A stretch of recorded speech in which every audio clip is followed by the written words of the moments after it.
Doing here. Further, according to a recent University of Chicago poll, a strong majority of Americans believe that the government is, quote, corrupt and rigged against me, end quote. That is how people perceive the government. Further, according to a recent USA Today poll, a very strong majority no longer believe that the Democratic or Republican parties are responding to their needs, and we have to move away from a two-party system to a multi-party system. And most frighteningly, there is a growing number of Americans who actually... Huge progress is being made on the fourth round of stimulus. I know many of you are wondering who exactly will be receiving a brand new stimulus payment this month. While lawmakers have confirmed new details, including the new eligibility requirements that Americans have to meet in order to receive these extra checks. Now, when the crisis first began in March 2020, commerce shut down in the United States. Only essential businesses stayed open. Some with office jobs were able to work from home, but millions of people lost their jobs, sending countless American households and business owners into a financial panic. The government enacted stimulus programs to help small businesses to pay their employees, to revitalize restaurants, and to support restaurant venues forced to close. There are other programs that were created to help households pay their rent, mortgage, and some other housing expenses. The good news is that there is still money available. Governor Tom Wolf and the state's Democrats are still pushing for stall proposals to get $2,000 payments to most Pennsylvanians, though Republicans argue it will worsen inflation, which stands at 9.1%, highest it's been in 4 decades. Both senators and representatives plan to support bills which will pay back the Pennsylvania Opportunity Program that features the $2,000 checks. Wolf first made a $1 billion proposal in February, and part of the proposal were the $2,000 checks to Pennsylvanians making $80,000 less. Governor Wolf recently said he's still hearing directly from so many people about how much this program would mean to them and their families. Several lawmakers agree with Governor Wolf, arguing families need the funds due to financial woes the crisis and inflation have caused. One lawmaker told reporters, friends and neighbors are still struggling to stabilize budgets and rebuild savings. The crisis also led many workers to rethink career goals and consider new jobs that foster better work-life balance. House Republican spokesman Jason Goatsman agrees with the Republican-led General Assembly that inflation will worsen with more stimulus payments. He told reporters it was Governor Wolf who abandoned this idea during budget negotiations to achieve other priorities, and he knows it belongs on the cutting room floor since it will only lead to increased costs on Pennsylvanians by continuing to drive inflation. Senator Scott voted against the recent Democratic proposal called the Inflation Reduction Act. One reason, Governor, is it won't reduce inflation. But this bill, I think, is a nightmare for South Carolina. It's a nightmare for the American economy.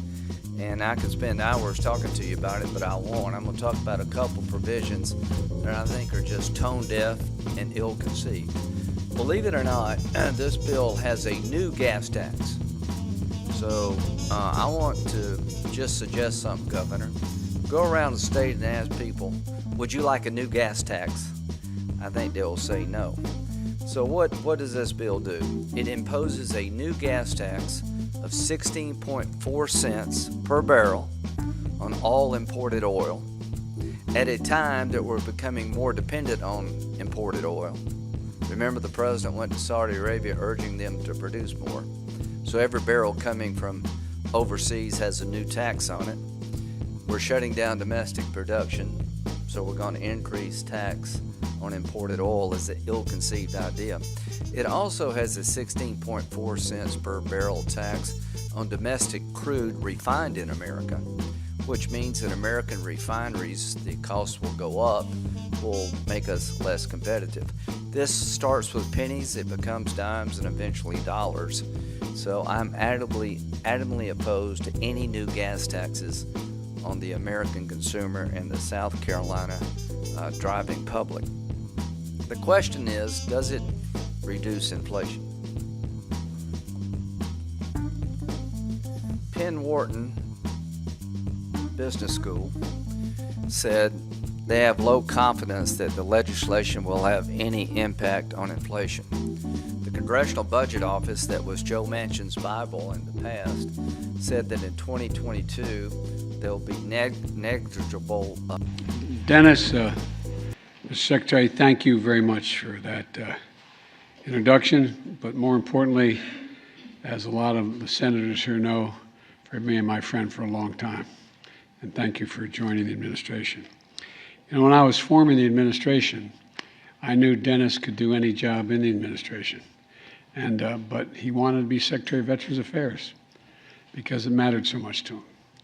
And I think the most important thing to have someone in charge of that department was somebody who cares about what he. So there are several new proposals on the negotiating table that would address Social Security. This can mean millions of people could be seeing a big change to their monthly benefit payments. So watch until the end to find out if you're eligible for the stimulus check and Social Security increase. Now, many lawmakers in Congress are discussing Social Security reform. The future of Social Security remains uncertain, forcing people to ask questions like, will Social Security run out? And according to the 2021 annual report from the Social Security Board of Trustees, the cash reserves will be fully depleted by 2034. That is 1 year earlier than their 2020 report indicated. Annual taxes are expected to cover only about 78% of the benefits each year after that. And according to Yahoo News, part of the problem can be attributed to longer life expectancies, a smaller working age population, and an increase in the number of retirees. By 2035, the number of Americans 65 and older will increase to more than 78 million, about 56 million today. As a result, more people will be taking money out of the Social Security system, but there will be fewer people paying into it. Now, that doesn't mean the program will run out of money entirely. Payroll taxes are expected to cover about 70% of scheduled benefits. But if the funding gap is not filled, retirees could get lower Social Security payments, or workers might need to pay more into the system. Experts say that if no changes are made, this is what Social Security could look like in the future. So if you're planning to retire in 2035, it is suggested that you keep in mind there's a chance you could receive less in Social Security benefits than you might be expecting. If no, then changes are made to deal with the trust fund shortfall. Benefits will be reduced by 22%. Now, the SSA has shared that for many retired adults, that kind of cut in benefits will represent a big financial hit. Social Security provides at least half of the income for 50% of elderly married couples and 70% of elderly single people. And some experts doubt that a big slash in Social Security benefits is forthcoming. One analyst told Yahoo News, as pensions are disappearing, people are relying more on Social Security because of the program's popularity. Politicians won't want to tinker with benefits for existing retirees and will likely have to find other solutions to the trust fund shortfall. And even though Social Security isn't expected to run out of money until 2034, several options for changes have already been floated to deal with the budget shortfall. These options include raising the payroll tax rate, increasing their wages subject to Social Security taxes, and raising the full retirement age and reducing the annual COLA. If Social Security benefits are not cut, tax revenue for the program will likely have to increase. One way to do that is to